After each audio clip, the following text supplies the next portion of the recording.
The movement towards value-based care has been going on for quite a while. I would say it dates back to the 1990s in the Clinton administration, and we sort of had these concepts of clinical integration back then, and then in the Obama administration, we had these concepts of accountable care organizations. And along the pathway towards value-based care, we've had telehealth, right, maturing sort of on a parallel process. So a great example of where they've come together recently with one of our clients has been a client that has created a clinically integrated network of specialist physicians, one particular surgical specialty, national sort of scope, and basing this on a virtual sort of platform where they're using telehealth as the primary or initial sort of input, if you will, for the healthcare decision making, contracting directly with large employer groups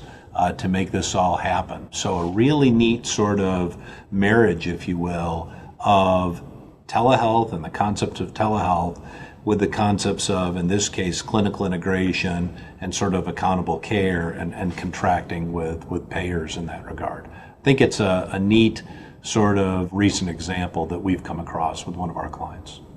This allows sort of the benefits of telehealth to reach sort of a maximum effect in helping the employers and the payers, right, to control costs,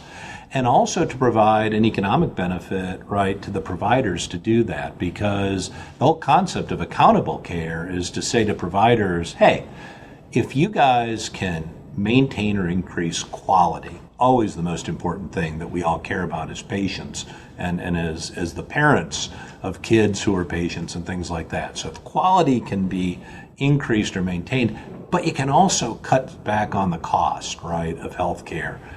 It's a win for patients, it's a win for employers that sponsor those health plans, and it becomes a win for the providers because then they'll get, right, a bonus or a piece of the savings for making that accountability happen. And telehealth, in this case, is the huge driver.